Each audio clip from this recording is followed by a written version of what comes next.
మాజీ ముఖ్యమంత్రి జగన్మోహన్ రెడ్డి గారు 11 రెడ్డి 11 సీట్ల రెడ్డి మామూలుగా ఒక మాజీ ముఖ్యమంత్రి హోదాలో ఎలా మాట్లాడాలో కూడా తెలియనటువంటి ఏ ముఖ్యమంత్రి ఆయన ఏ పేరు పెట్టి పిలవాలో మాజీ అనాలన్నా ఇంకో పేరు అనాలో అర్థం కావటంలా. ప్రెస్ మీట్లో మాట్లాడితే గబ్బు. సరే, పరిపాలన అంటే చేతగాని పరిపాలన, దద్దం పరిపాలన జరిగిపోయింది. కనీసం ప్రతిపక్ష నాయకుడిగా కూడా పనికి రానటువంటి వ్యక్తి ఈ లవన్ రెడ్డి గారు.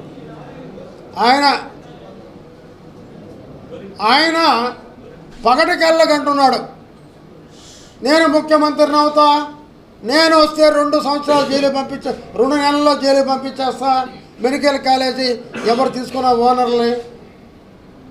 ఏడికి వచ్చేది నువ్వు? మీ ఇంటికి వస్తావా, నీ ఆఫీస్కి వస్తావా? ఆఫీస్కి వస్తానంటే ఉండవల్లో ఆఫీస్ మూసేసావు, నీ ఇంట్లో ఒక రూమ్ పెట్టుకొని ఉండవు, ఎక్కడికి రాలేవు, ఈ జన్మలో ముఖ్యమంత్రి కాలేవు. అయితే ఈ రాష్ట్రంలో మెడికల్ కాలేజీలు లేక ఇంకా పిల్లలు చదువుకోవాలంటే గతంలో ముఖ్యమంత్రిగా నువ్వు జగన్మోహన్ రెడ్డి 17 కళాశాలలు అనుమతి ఇచ్చావు, మంచిదే. వాటి మీద లోన్లు తెచ్చావు, మొండి గోడలు మిగిలిచ్చావు, వెళ్ళిపోయావు. మరి ఈరోజు వాటి మీద మళ్ళీ లోన్లు రావు, అవి కట్టే పరిస్థితి ఈ రాష్ట్ర ప్రభుత్వానికి లేదు. అందుకే పీపీపీ మోడల్, ప్రైవేట్ ప్రభుత్వం భాగస్వామ్యంతో.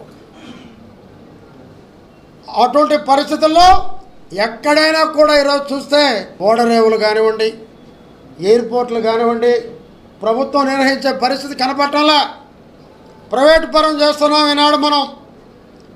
ఫర్ ఎగ్జాంపుల్ ఒకటి చెబుతా, చెన్నై ఎయిర్పోర్టు, హైదరాబాద్ ఎయిర్పోర్ట్ చూడండి.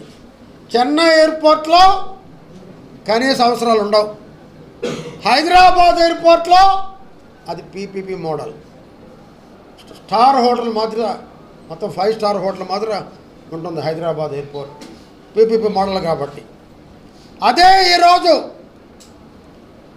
ఈ మెడికల్ కాలేజీ ప్రైవేటు పరం చేయడం ద్వారా ఈ 17 కళాశాలలో 1700 మంది విద్యార్థులు పెరిగే అవకాశం ఉంది. ఒక 1700 మందిని ఎక్స్ట్రా డాక్టర్లు చేస్తాం. మన రాష్ట్రంలో 1923లో ఒక మెడికల్ కాలేజ్ స్థాపించారు ఆనాటి ప్రభుత్వం, బ్రిటిష్ ప్రభుత్వం. అయితే మరి ఈ 100 ఏళ్లలో అనేక కళాశాలలో వచ్చిన 6900కి మించి సీట్లు లేవు. ఈ 17 కళాశాలల్లో వస్తే ఇంకా 1700 సీట్లు పెరుగుతాయి. కానీ జగన్మోహన్ రెడ్డి గారు 1 కోటి సంతకాల ఉద్యమం, అవి 1 కోటి సంతకాలా లేకుంటే మన ఎన్నికల్లో నీకు మిగిలిపోయిన పాంప్లెట్లు స్లిప్పులా అని అడుగుతున్నా. సరే, ఓకే, 1 కోటి సంతకాలు అనుకుందాం. మన రాష్ట్రంలో ఈ రాష్ట్రం విడిపోయేటప్పటికి మన జనాభా దాదాపు 5 కోట్లు, ఈరోజు దాదాపు 6 కోట్లు అయి ఉంటుంది. నువ్వు 1 కోటి కూడా పెట్టించావనుకుందాం, అది బోగస్ అనే సంగతి నీకు తెలుసు, నాకు తెలుసు, ప్రజలకి తెలుసు. బట్ అయితే 5 కోట్ల మంది దాన్ని సమర్థిస్తున్నట్లే కదా. 1 కోటి మంది నువ్వు పెట్టించావు, మిగతా 5 కోట్ల మంది పీపీపీ మోడల్లో మెడికల్ కాలేజ్ కోరుకుంటున్నారనే కదా అని అడుగుతున్నా.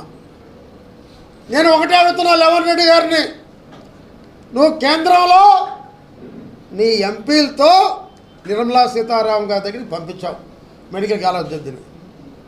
ఆవిడ ఒకటే సమాధానం చెప్పింది, అన్ని పీపీపీ మోడల్ చేస్తున్నాం, ఆంధ్ర రాష్ట్రమే కాదు ఈ దేశంలో 5 రాష్ట్రాల్లో ఆ మోడల్ అమలు చేస్తున్నాం అని మెత్తడి చెప్పుతో కొట్టి పంపించింది ఎంపీలని.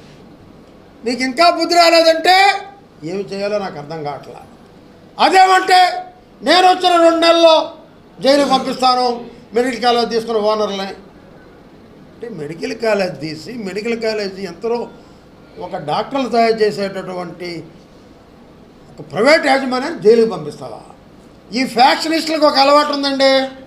వీళ్ళ జైలుకు పోయేది, ఇంకోరి మీద ఇంకోరు జైలుకి పంపించేది, ఇంకోరు కేసులు పెట్టేది ఈ ఫ్యాక్షనిస్టులకు అలవాటు. ఆ అలవాటు పాపం మన మాజీ ముఖ్యమంత్రి గారికి పోయినట్లేదు.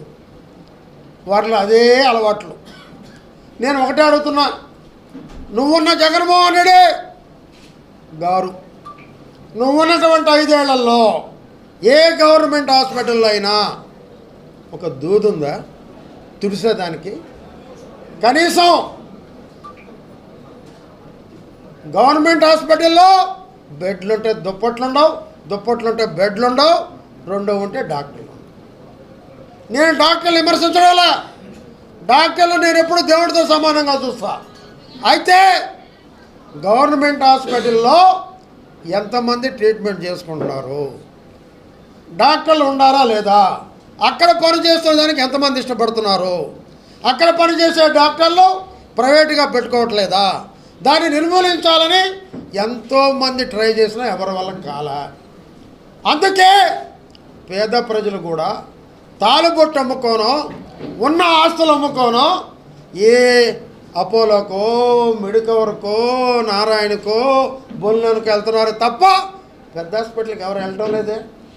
మరి అక్కడ ఒక బోధనా తరగతిలో మంచి డాక్టర్లు లేనప్పుడు, మంచి అధ్యాపకులు లేనప్పుడు మరి ఎంబీబీఎస్ స్టూడెంట్స్ ఎలా తయారవుతారండి? కొత్తగా చెప్పండి. ఒక మంచి స్టూడెంట్స్ ఎలా వస్తారు, ఎలా మంచి డాక్టర్లు అవుతారు చెప్పమని నేను అడుగుతున్నా జగన్మోహన్ రెడ్డిని. ఆ పార్టీని అడుగుతున్నా. కోటి సంతకాల్లో డూప్ సంతకాలు పెట్టినటువంటి నెల్లూరు జిల్లా నాయకత్వాన్ని అడుగుతున్నా, చెప్పమనండి సమాధానం ఈనాడు. అంతేకాని అదే నీకు ప్రైవేట్ పరమైతే ఏ పార్వతీపురంలోనో ఒక పులివెందుల మెడికల్ కాలేజీ పోతే అక్కడికి ఎవరు డాక్టర్లు వెళ్తారండి? ఎవరు పోతారండి చెప్పండి? ఏ డాక్టర్కి వాళ్ళ పిల్లల్ని మంచి స్కూల్లో చదివించాలి ఉండదా?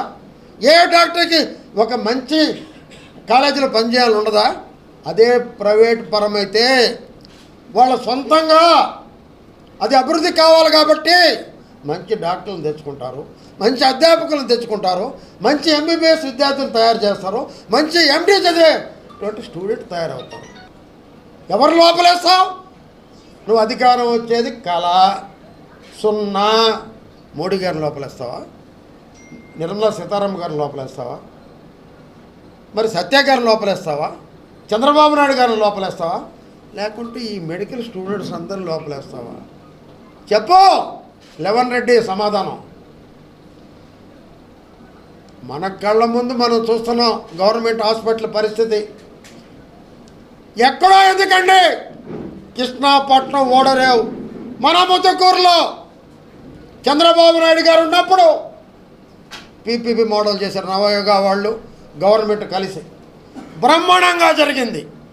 మరి లెవెన్ రెడ్డి వచ్చి దాన్ని ఆదానికి అప్పగించాడు, సర్వనాశనం అయిపోయింది. 15,000 ఉద్యోగాలు పోయినాయి మన జిల్లాలో, మన కళ్ళ ముందు 15,000 ఉద్యోగాలు పోయిన సందర్భం ఉంది. దీనికేం సమాధానం చెప్తుంది వైసీపీ పార్టీ జగన్మోహన్ రెడ్డి చెప్పమనండి. నమస్తే, ఇది టైమ్ 9 తెలుగు.